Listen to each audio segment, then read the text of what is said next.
Welcome back, everybody. I hope you guys are having a fantastic and wonderful 151 UPC release day, and I am going to cover that. I do have my UPC in hand and some other good news that I will go over in another video regarding my pre-orders. Some stuff worked out, some stuff didn't, but anyways, let's get into it. We've got some topics that I feel like were fresh in my mind and a little more pressing than 151. 151 is going to be all the rage the next couple of weeks, maybe even the whole next month. We've got the holidays coming. That'll give people a chance possibly to get some discounts on 151. I'm still holding true to the fact that I think the product is scarce. My local GameStops, Targets, Walmart, no one has any product. So this is what I'm seeing locally. This might not be the case online. But even going by GameStop today, I do have my UPCs on the way, but I was only able to snag one UPC, and I was there before they even opened, but everything was there for pre-order, and they didn't have any other products, no bundles, no ETBs, nothing. How does a massive franchise get nothing? Anyways, I'm going to touch back on that topic eventually, but in this video today, we're going to be talking about the counterfeit market. We're going to be talking about the scarcity of PSA 10 vintage grails, and we're going to be talking about Sun and Moon and the end of the common collector being able to afford Sun and Moon booster boxes and why maybe you should think about pulling the trigger on those. I know I am, as much as I'm just trying to keep up with modern and trying to keep up with grails. This is going to be a great video. So first off, let's talk about the counterfeiting that's going on. Counterfeiting has been a problem that's gone on in Pokemon since its inception, but more recently we're seeing it taken to another level. I know when I first came into the hobby, I was interested in collecting theme decks, and I actually ended up collecting a gold strip deck, the highly coveted gold strip deck. I think I paid $400 or $500 for that deck. It was a blackout gold strip deck. And I decided, you know what, heck with it. Let's find out what the deal is with these gold strips. And like so many other decks I opened early on to figure out what the deal was with the Shadowless and the probabilities, I opened this gold strip deck, and there was a base set unlimited deck, and it wasn't even on the top of the deck, it was on the bottom. So I knew that I had been scammed, and I called out the seller, and I worked with Rattle Pokemon. It was the first time I ever actually reached out to Rattle Pokemon. And we were able to work together kind of to bring down that seller. Now that seller could have resurfaced at this point. His name is Arjun Dillon. He could have resurfaced at this point, but that led to another video that I ended up doing as I went on my hunt for the first edition Charizard. I ended up noticing that the first edition Charizards that another seller was selling looked quite odd, and just out of place. The quality, because I had been looking at this card and purchasing this card for a while, so I had been studying these first edition stamps for quite a while, putting them on my monitor, on my big screen monitor, not the laptop or my phone, so I could really blow up images and really look closely at these first edition stamps. And I reached out to Rattle and I was like, something's not right with these first edition cards. Could you look into this? Because I feel like I'm a crazy person, but I think that this needs to be covered. And before he was even willing to work with me on it, I actually did a short video. We were about to go to the park or something with my kid and my wife, and I was like, babe, I have to make this video right now because other people might get scammed on this. And I felt really strongly about it, not just because people are going to get scammed and I consider myself a Batman in some sense in Pokemon, but more so I didn't like the idea of someone making a ton of money off of people selling these fake first edition Charizards. I mean, the level of scamming going on here, about a year and a half, 2 years ago this time, was astronomical. I mean, if you are selling fake first edition Charizards that are truly like Shadowless Charizards that are 4 or 5s, that's a $300 card at that time. You could get that card for even less a year or two ago. So now you just put a fake thermal stamp on that card, and now, boom, this guy was selling these cards for thousands of dollars. And if he hadn't sold me the gold strip deck, he would have continued to get away with it. But I was like, no, there's something up with my deck. The same seller could be just ignorant, maybe he didn't know, or maybe there's more to the story. And the same seller was doing the same exact thing with the first edition Charizards. Anyways, that's my personal experience coming back into this hobby. And let me tell you, it ruined my perception of collecting vintage cards. Ruined it. If there was any area in Pokemon that I thought would not be counterfeited, it was the theme deck area. The reason that I say that I never expected theme decks to be faked, like my gold strip deck that I ended up having to get a refund and fighting, and it took 2 weeks for me to get my money back. Very frustrating time for me in this hobby because I was fresh into the hobby and I really wanted to get into it, and already I was experiencing horrible mistakes and decisions that I had made. They weren't really entirely my fault. If I had won that deck and it was a legitimate gold strip deck and it was shadowless, it would have been a phenomenal video to put up. But that wasn't the case. I got scammed.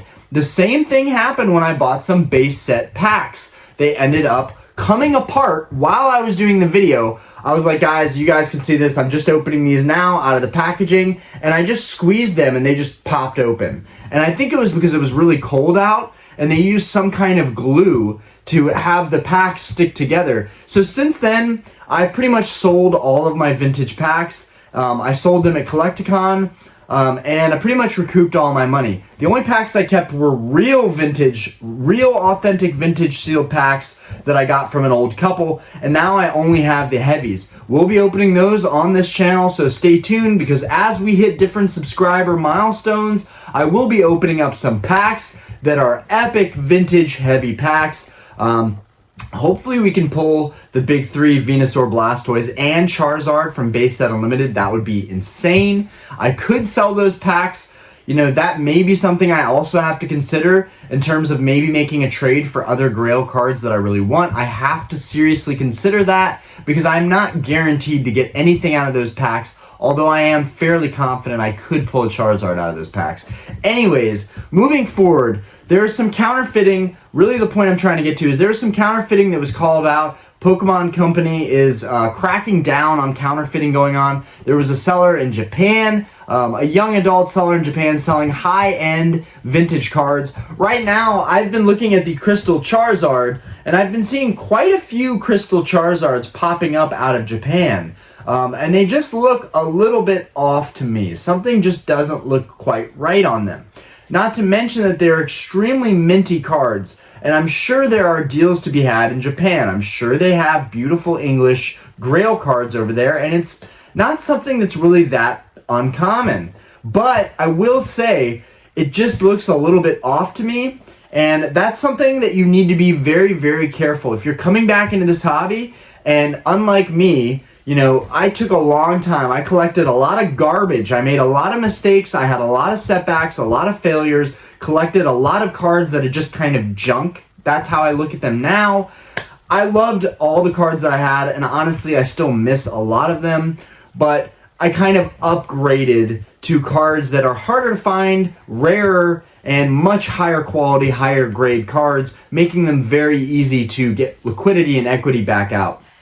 Anyways, I made a lot of mistakes early on, but I imagine there's a lot of people that are going to come into the hobby, some of those people that I follow on Instagram, and I see these extravagant collections. I mean, I see these vintage Grail collections of PSA 10 cards, and I just sit here and I'm like, wow, how in the world is someone affording these cards?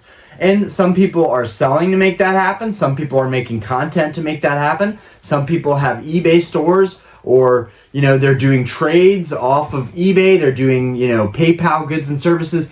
You know, some people are just going to every single convention in the country. And that is a great way to expedite being able to find these Grail cards and being able to purchase them in person and really look at them hard and look at all the flaws and little intricacies of all of these cards. I really think buying in person at the convention is one of the best things you can do, aside from the fact that you may pay a premium on these cards.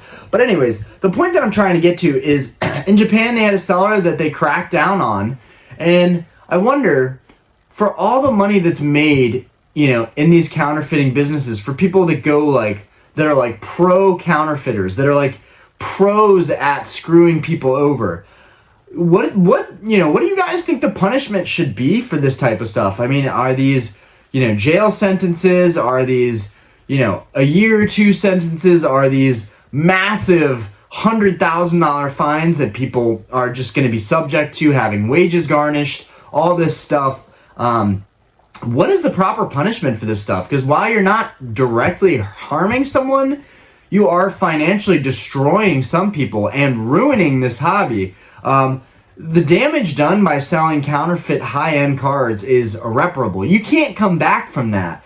If you can't get your money back, if you can't get a money-back guarantee, if it's been way too long till you've realized that you bought a counterfeit high-end card, if this has happened to you, please let us know in the comments. I want to know how common this sort of thing is now. The amount of information and knowledge that I have today allows me to not make those same mistakes. Buy from reputable sellers. On eBay now, there's an authenticity guarantee. There's a PSA 10 Skyridge Charizard selling on eBay right now. It was selling last week. I put a bid on it and I lost. And now I'm thinking it's a good thing that I lost because they don't have the authenticity guarantee. And that's something that eBay throws in free of charge. So why some people don't have that authenticity guarantee is a little bit questionable in my opinion. And it probably isn't that hard to fake a PSA slab and to put a fake card in that slab, or to have a real slab and somehow pull it apart to put a fake card inside of it. These are things we have to ask ourselves. Yes, it takes a lot of work. Yes, it probably takes a lot of information and know-how. But if you're a really smart person and you're also a professional scammer or fraudster, then it makes it really easy to say, this is something that I should do. This would be an easy $12,000 to $15,000 that I could rip someone off on.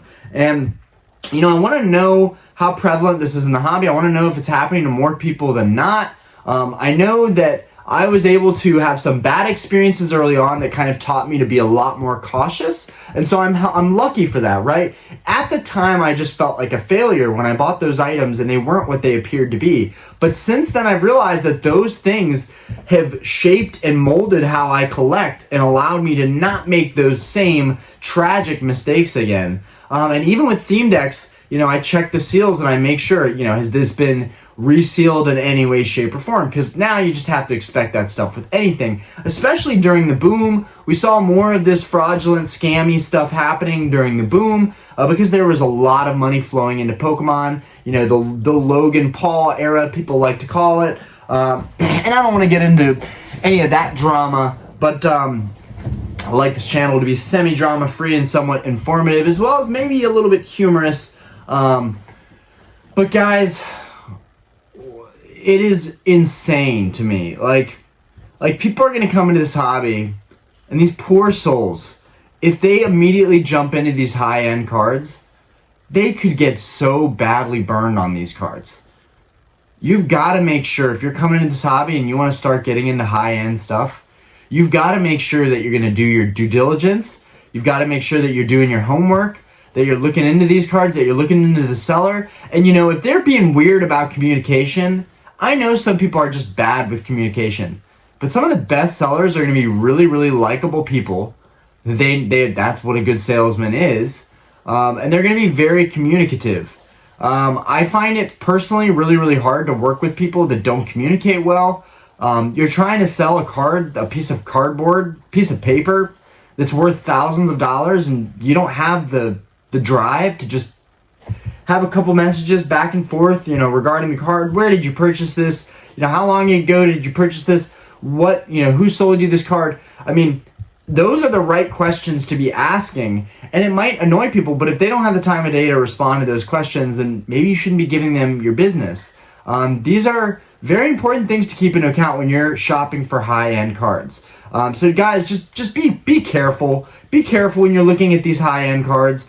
More and more we're seeing these cards dry up, and that takes us into our next topic on this video. The PSA 10 vintage grail market is drying up, guys. This is not like a FOMO, buy into this stuff because it's going to go to the moon. I have no idea what the price action is going to be. I can't tell you that. What I can tell you is that I can't find any of the cards that I'm looking for. They're not out there. They don't exist. They're next to impossible to come across. Now, if you're on Instagram and you're plugged into sellers and traders on Instagram, that might be your best shot at finding some of these Grail cards. Even the PSA 9 Grail cards are starting to dry up. And again, I have reiterated this a million times on here. More recently than not, that the Neo Destiny Shining cards, the Expedition, the big three, Expedition, Aquapolis, and Skyridge, those regular hollows, and PSA 9, PSA 10, really more so for the regular hollows, PSA 10 is just completely drying up. But PSA 9s are drying up too. So these three sets behind me, trying to get the light on these beautiful three sets behind me, those are drying up. Expedition, Aquapolis, and Skyridge are drying up. The sealed product is drying up. I only saw one Aquapolis sealed box at the Charlotte Collecticon convention. There was a lot of people at that convention. I only saw one sealed Aquapolis box. That's a very highly sought after box. We only saw one in that whole place. And it was, I think, $33,000 or $34,000. But yeah, guys, this product is just drying up, and I'm struggling to try and keep up with it. Like, I'm trying to exude some patience and some willpower, but at the same time, I feel like the clock is ticking and I'm running out of time. I don't feel like it's just I have to have it now, instant gratification. I genuinely feel like this product is drying up and becoming near impossible to ever find again. Now, there are only going to be a select group of people that want to go after these cards, myself included. These cards are not going to be for everybody. Not everybody is going to appreciate gold stars or crystals or these older sets. These older sets are around 2003, and people may not be able to relate or be nostalgic for these sets. But I'm telling you right now, if you have any interest in the e-reader later sets, and they're interesting to you, even the sets up to 2007, any of those sets, PSA 10s are drying up and they are becoming impossible to get. Right now, we're unsure what's going on with the market. Is it stagnant? Is it kind of going to head a downtrend? Or is it just a little bumpy and then boom, holidays, 151, Paradox Rift coming down the pipeline, other stuff coming down the pipeline. We don't know yet. It could be major. It could really breathe life back into the hobby. So a lot of things to keep in mind right now. If this hobby continues to explode at the rate that it is, now is the time. Waste no time trying to go after these cards, because this is it. I know very, very few people that have the kind of cards that I'm talking about, but you can find them on Instagram.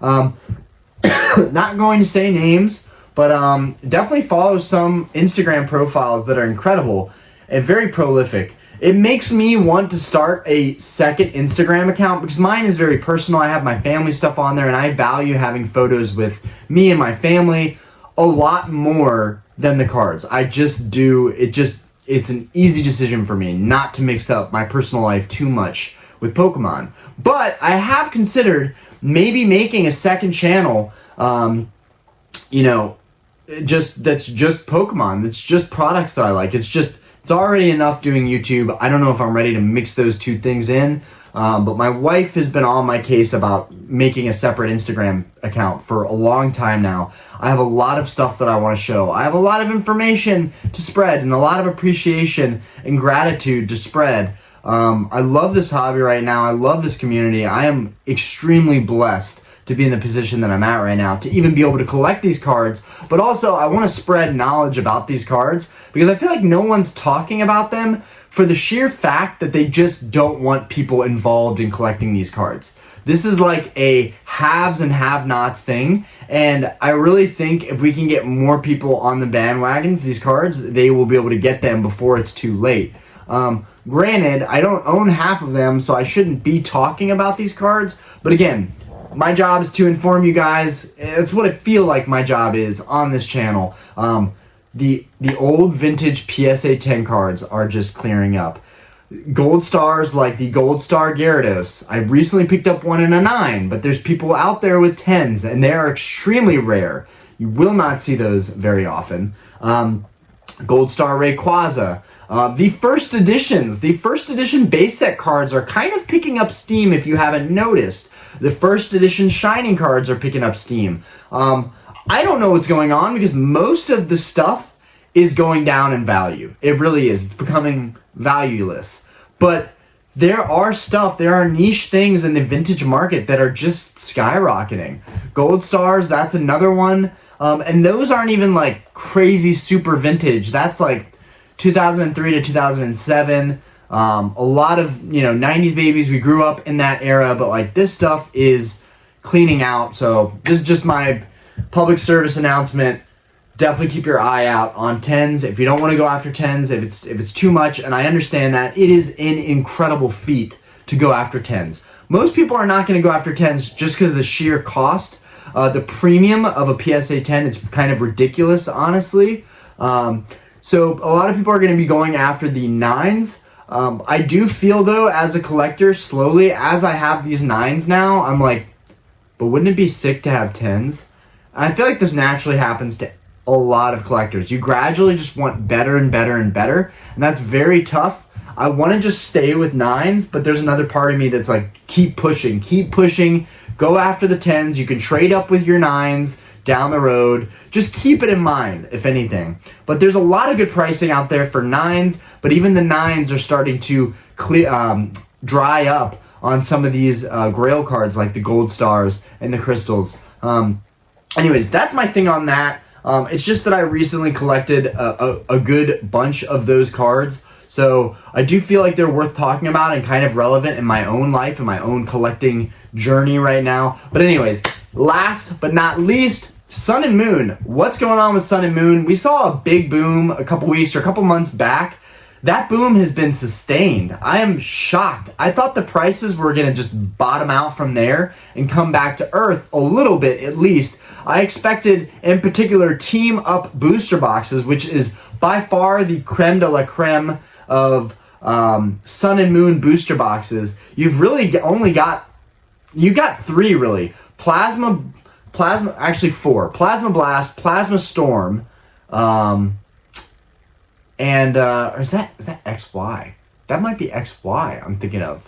But actually this applies to XY too, but I'm really talking about Sun and Moon here. But I would say for Sun and Moon, right off the top of my head, Team Up and Cosmic Eclipse, those are the sets that you want to grab now. And I would say Celestial Storm, which I am lucky enough to have 1 box of Celestial Storm, mainly because it's got Rayquaza. I love Rayquaza, so I picked up that box when it was like $370, which was really a stupid price to pay even then. But now these boxes have just continued to trend upwards, and so I think if you're looking at these boxes, definitely there's some cheaper ones, that you can go after. Same with XY, there's always those cheaper boxes that could be good value and still appreciate nicely. But the boxes that I feel like you're going to be proudest to own are going to be Cosmic Eclipse and then Team Up. Team Up is my number 1. I think everybody who's crazy about Evolving Skies, forget Evolving Skies for a minute and go after Team Up, because Team Up is going to appreciate way more than Evolving Skies way sooner, in my opinion. And this is just for the fact that Team Up is a stacked set. Alt arts from Sun and Moon, most of them, the good ones, are in Team Up. So you have some really awesome cards you can pull out of that box. One of my favorite is the Gengar Mimikyu. It's just a fantastic artwork. It looks phenomenal. And I do own that one. And then the other one is the Latios. Or Latios. I'll pull these out real quick for you guys, just for anybody that is new to the channel that has not seen these cards. I can finally reference some of them. Alright, here we are. Here's our goodies right here. Oh, and this one is from Celestial Storm, so we can show that too. These are some of my favorite cards from these, and if you'll notice, they're all 9s. None of them are 10s. I'm not willing to do that with Modern. I know Modern is cheaper, so you should go after the 10s, but I really want to focus on vintage 10s and just keep my Moderns as 9s.